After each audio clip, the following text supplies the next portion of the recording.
precisely 1:15. This is the news on Sri Lanka Broadcasting Corporation. News is edited by Ramesh Peris and read by Sabrina Zawahir. First, the headlines. New Medicines for a New Country program launched. The Ministry of Education issues instructions to promote all students to the next grade. COVID-19 cases confirmed in Sri Lanka on the rise.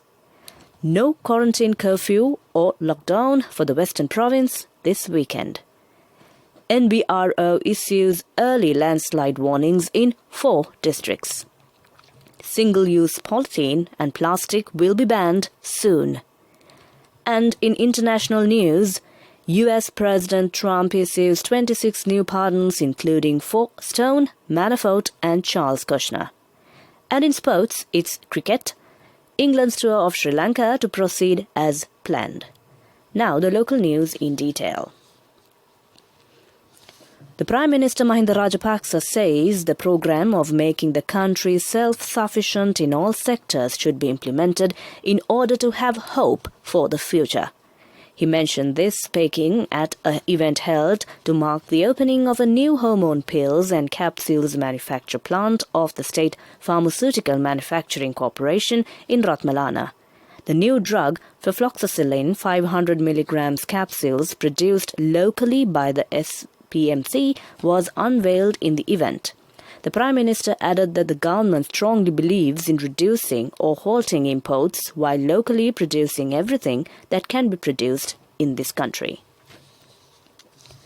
The number of COVID-19 cases confirmed in the country has risen to 38,639 following the detention of 580 patients yesterday.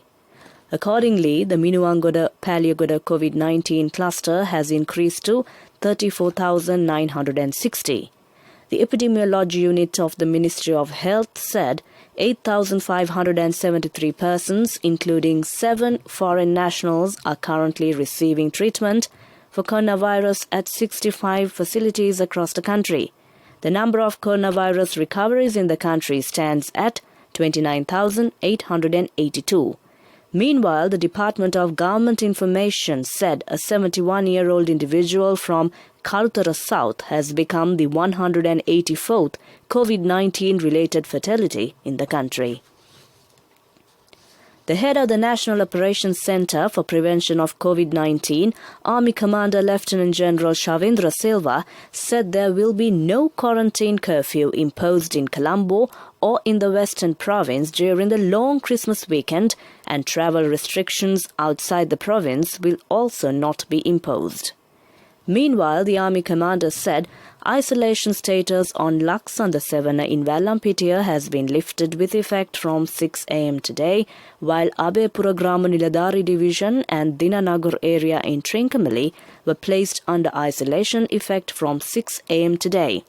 He urged the members of the public to restrict the travels during the festive season in order to control the spread of the novel coronavirus. The National Building Research Organisation has issued early landslide warnings to several areas due to heavy rains experienced in the country. The landslide warnings are issued to Bulat Sinhala in the Kalutara district, Dehiovita in the Kegol district, Kotapola in the Matara district, and Ayagama and Kahavatta in the Ratnapura district. The NBRO said the warning will be in effect until 5:30 p.m. This news is brought to you by Sri Lanka Broadcasting Corporation.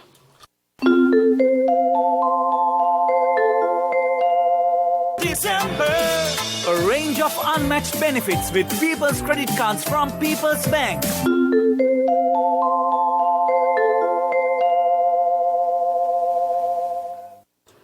Continuing local news, the Environment Minister Mahinda Amaravira says that the Gazette notification for the prohibition of single-use disposable plastics and polythene has been referred to the Attorney General's Department for further advice.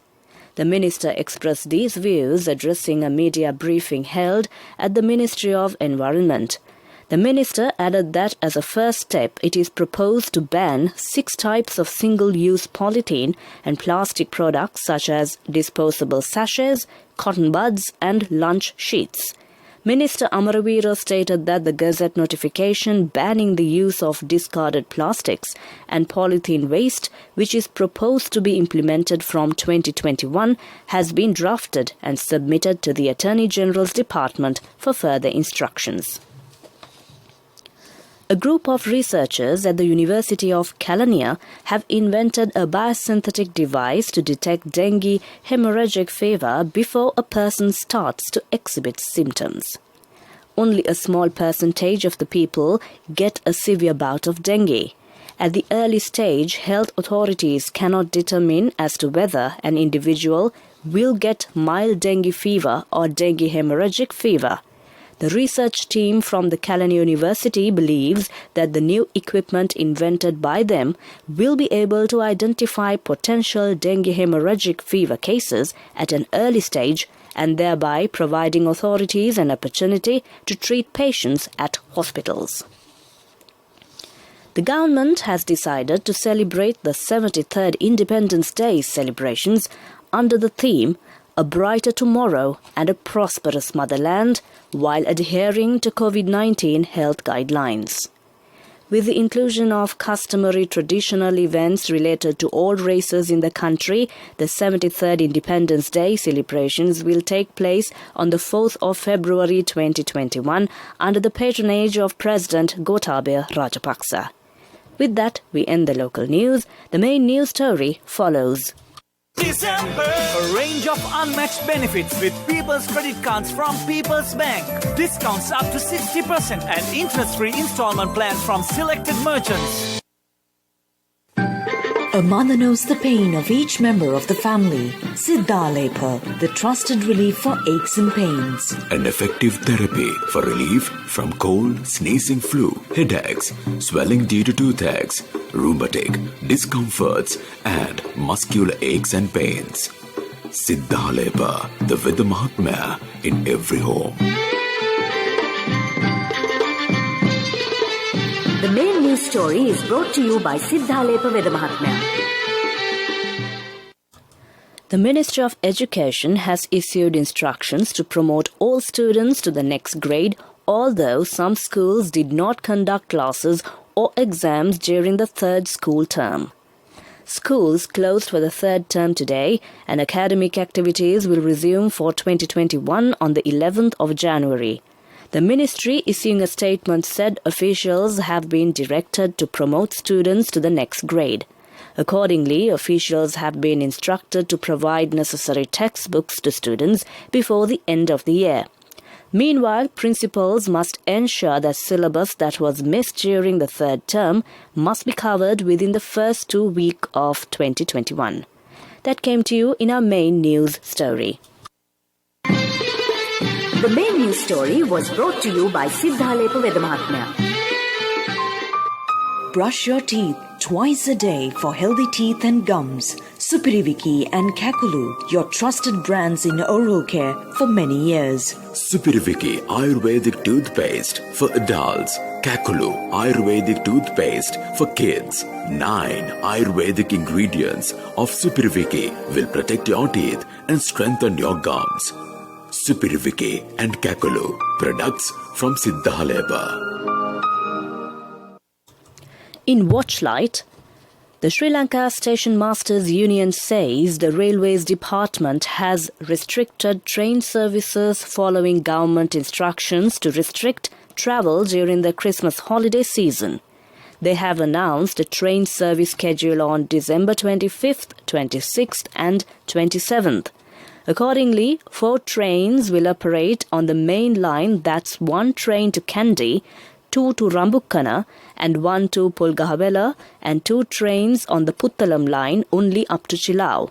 1 train will operate on the northern line up to Maho, 1 on the Kalani Valley line, and 2 trains will operate on the coastal line. All regional train services will operate according to the usual timetable, and no long-distance services or goods train services will be in operation during this period. The SLSMU urged the commuters to strictly follow health guidelines when travelling in trains. That was Watchlight, a bulletin of world news follows. The headlines of the world news. US President Trump issues 26 new pardons including for Stone, Manafort and Charles Kushner. Thousands of truck drivers scramble for tests at UK port after France eases blockade. Protest rallies held across Balochistan against killing of prominent leader and activist Karima Baluch in Canada. Now the world news in detail. President Donald Trump last evening announced 26 new pardons including for longtime ally Roger Stone, former campaign chairman Paul Manafort and White House senior advisor Jared Kushner's father Charles. The pardons extended Trump's streak of wielding his clemency powers for criminals who are loyalists, well-connected or adjacent to his family. While all presidents issue controversial pardons at the end of their terms, Trump appears to be moving at a faster pace than his predecessors, demonstrating little inhibition and rewarding his friends and allies using one of the most unrestricted powers of his office. Thousands of stranded truck drivers at the British port of Dover vented their anger yesterday as they struggled to access coronavirus tests after France agreed to ease a blockade despite fears over a new COVID-19 variant. The UK and France struck a deal late on Tuesday evening to allow truck drivers, French citizens and residents across the English Channel after days of chaos at the border sparked panic buying in the UK and led to fears over food and medicine shortages. Protest rallies were carried out in different cities across Balochistan yesterday against the killing of prominent leader and activist Karima Baluch in Canada. Hundreds of people, including activists, gathered in various places in Quetta in Hub City, demanding a fair probe by the Canadian government into Karima's sudden death. Karima, a vocal critic of the Pakistan Army and government's atrocities in Balochistan, was found dead in Toronto. That ends World News. Prior to concluding the World News, the headlines once again. US President Trump issues 26 new pardons including for Stone, Manafort and Charles Kushner. Thousands of truck drivers scramble for tests at UK port after France eases blockade. Protest rallies held across Balochistan against killing of prominent leader and activist Karima Baluch in Canada. With that, we conclude the world news. The development news follows.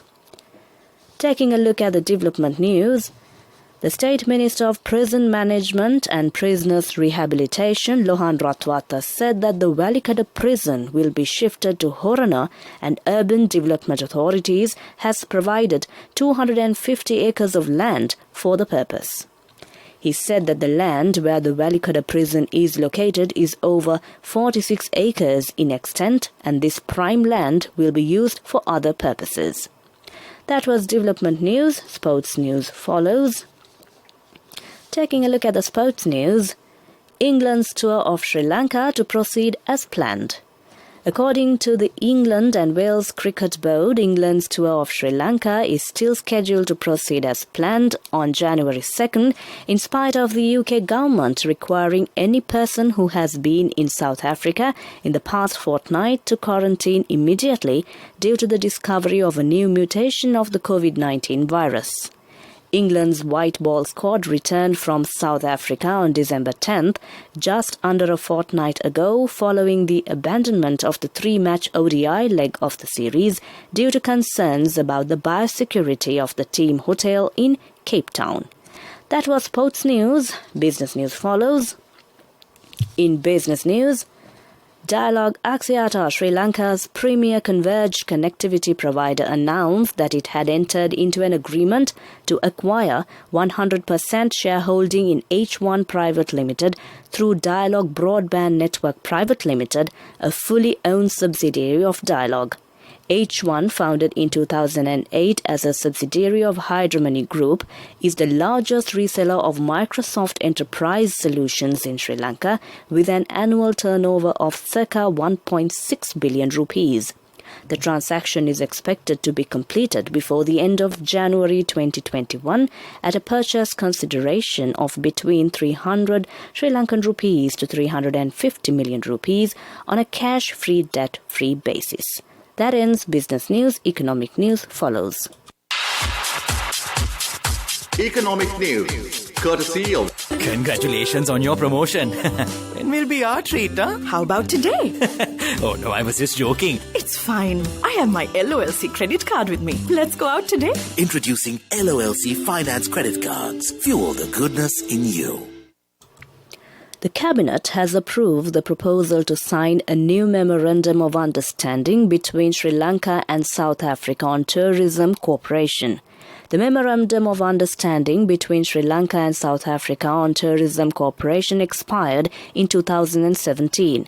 At the sixth session of the Partnership Forum between Sri Lanka and South Africa in 2018, it was proposed to enter into a new Memorandum of Understanding on tourism cooperation between the two parties. Accordingly, the Cabinet of Ministers approved the proposal presented by the Minister of Tourism to sign a new MOU between the two countries. That was Economic News. Hello, Puta. Did you land already? We're in transit and our flight got delayed. How is Shani? Poor thing with her pregnancy. Calm down, everything is sorted. Why, I have my LOLC World Card with me. We are at the VIP lounge. LOLC Finance Credit Cards. Fuel the goodness in you. Finally, it's a look at the weather report. The Met Department says prevailing showery conditions over the northern, eastern and north-central provinces is expected to reduce gradually over the next few days. Several spells of showers will occur in the northern, eastern, north-central and Uva provinces and in the Nuwara district. Showers or thunder showers will occur at several places elsewhere in the afternoon. Heavy falls above 100 millimeters can be expected at some places in the Sabaragamuwa, western and southern provinces. That was a look at the weather report. Prior to concluding this bulletin of news, the headlines once again. New Medicines for a New Country program launched. The Ministry of Education issues instructions to promote all students to the next grade. COVID-19 cases confirmed in Sri Lanka on the rise. No quarantine curfew or lockdown for the Western Province this weekend. NBRO issues early landslide warnings in 4 districts. Single-use polythene and plastic will be banned soon. With that, we conclude the news, and over to my friend and certainly yours as well. Chandima is all geared up to keep you entertained with a wonderful collection of music. Over to you, Chandima.